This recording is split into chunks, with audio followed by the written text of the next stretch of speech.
আসসালামু আলাইকুম, মিনাসান, কন্নিচিওয়া। আশা করি সবাই ভালো আছেন। সুপ্রিয় বন্ধুরা, আজকে আমরা শিখব কিভাবে জাপানি ভাষায় সময় বলতে হয়। তো বন্ধুরা, এতক্ষণ আমরা ঘন্টা নিয়ে আলোচনা করলাম। এখন আমাদের যে মিনিটের যে বাকি অংশ ছিল, এর আগে আমরা পড়েছি 1 থেকে 5 মিনিট পর্যন্ত। এখন আমরা যে বিষয়গুলো পড়বো সেগুলো হচ্ছে আমাদের 6 থেকে 10 মিনিট পর্যন্ত। এই 6 থেকে 10 মিনিট পর্যন্ত যদি আমরা বলা শিখি, এরপরে যে 60 মিনিট পর্যন্ত কীভাবে বলবে আমরা এই ভিডিওর শেষে বলে দিব।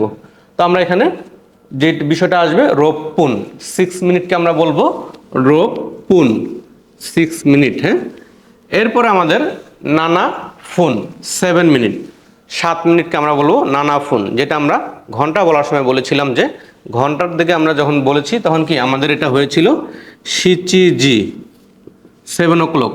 কিন্তু এখন আমরা মিনিট প্রকাশ করতেছি, এখানে আবার এসে কি হয়ে গেছে নানা ফোন। দ্যাটস মিন আমরা যখন ঘন্টা প্রকাশ করব তখন আমাদের 7কে বলবো আমরা শিচি, যখন আমরা মিনিট প্রকাশ করব তখন আমরা বলবো 7কে নানা। এটা হচ্ছে আমাদের গণনার নিয়ম। মিনিট এবং ঘন্টার মধ্যে পার্থক্য, এই জিনিসগুলো আমাদের মনে রাখতে হবে। না হলে আমরা পরীক্ষার মধ্যে এগুলো যদি আমরা ভুলে যাই তাহলে আমাদের অ্যান্সার করতে ভুল হয়ে যাবে। তাহলে 7 মিনিট নানা ফোন। এরপর আমাদের রয়েছে 8 মিনিটস হাফ পুন, হাফ পুন 8 মিনিটস। এরপর রয়েছে আমাদের খিউ ফুন, যেটা আমরা 9 মিনিটস বলি যে খিউ ফুন। এরপর হচ্ছে আমাদের জু পুন, জু পুন, দ্যাটস মিন আমাদের 10 মিনিটস। তাহলে আমরা 1 থেকে 10 মিনিট পর্যন্ত বলা শিখলাম। এখন আমাদের আরেকটা বিষয় জানতে হবে, যেটা আমরা জানি আমাদের ঘন্টা আমরা 1টা থেকে 12টা পর্যন্ত বলা শিখলেও, বা এটা যদি আমাদের বাংলাদেশ স্ট্যান্ডার্ড টাইম হোক, কিন্তু আমাদের মিনিটের ক্ষেত্রে আমাদের 1 থেকে 60 মিনিট পর্যন্ত বলতে হয়। সেক্ষেত্রে আমরা যে জিনিসটা বলতে চাই সেটা হলো, যেমন আমরা ঘন্টার ক্ষেত্রে 11 হচ্ছে আমরা কিভাবে প্রকাশ করেছি, সেই 11কে প্রকাশ করার মাধ্যম এখানেও সেম হবে। যে 11কে আমরা যেভাবে বলতে সংখ্যায়, সেগুলোর সঙ্গে আমরা ফুন এবং পুন ব্যবহার করব।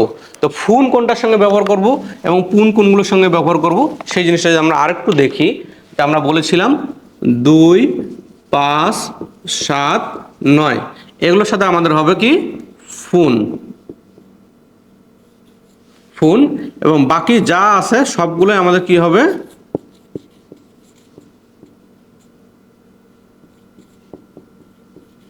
পুন। 2, 5, 7, 9 ফুন, বাকি সব পুন। তো এখানে 2, 5, 7, 9 এটা যার সঙ্গে থাকুক, যেমন আমরা যদি এখন 17 প্রকাশ করতে চাই, এই 17 থেকে তাহলে এখানে আমাদের 17 মিনিটস। তাহলে এখানে যে আমরা 17, দ্যাটস মিন এখানে 7 আছে, আমাদের এই যে 7-এর যে রুলসটা আছে এটার সাথে আমাদের ফুন ব্যবহৃত হবে। এই জিনিসটা আমাদের মনে করতে হবে যে জু নানা ফুন। কারণ 7 যেখানেই যাক, যার সঙ্গে যাক, 2-এর সাথে বসুক, 3-এর সাথে বসুক, কিন্তু আবার 4-এর সাথে বসুক, যেখানে যাক সেখানে সব জায়গায় কি হবে ফুন ব্যবহৃত হবে। কারণ আমরা শিখলাম যে 2, 5, 7, 9 ফুন। এই যে 2, 5, 7, 9 ফুন, এটা যার সাথেই বসুক সেখানে সব জায়গায় আমরা ফুন বলবো। দ্যাটস মিন আপনি যদি এখন 15 মিনিট বলেন তাহলে জু গো ফুন বলতে হবে। আবার যদি আপনি 16 মিনিট প্রকাশ করেন তাহলে কি জু রোপ পুন। এই যে এখানে আবার পুন হয়ে যাবে, কারণ আমরা বলেছি বাকি যা আছে সবগুলোই আমাদের ব্যবহৃত হবে পুন দিয়ে। ঠিক আছে, তাহলে আমরা আজকে শিখলাম কি ঘন্টা কীভাবে প্রকাশ করতে হয় এবং মিনিট কীভাবে প্রকাশ করতে হয়। ঘন্টাকে আমরা প্রকাশ করব জি দিয়ে, আর মিনিটকে প্রকাশ করব আমরা ফুন এবং পুন দিয়ে, যেটা আমরা অলরেডি এখানে লিখে দেখিয়েছি, আপনাদেরকে সবগুলো বলে দিয়েছি। তাহলে এক্ষেত্রে আরেকটা বিষয় আমাদের একটু আমরা জানিয়ে রাখতে চাই, যেটা হচ্ছে আমরা ঘন্টা এবং মিনিট বলা শিখলাম, কিন্তু আমরা এএম এবং পিএম এটা কিভাবে বলা শিখতে পারি বা কিভাবে আমরা বলবো, এটা একটা আমাদের কোশ্চেন থাকতে পারে। সেক্ষেত্রে আমাদের গোজেন,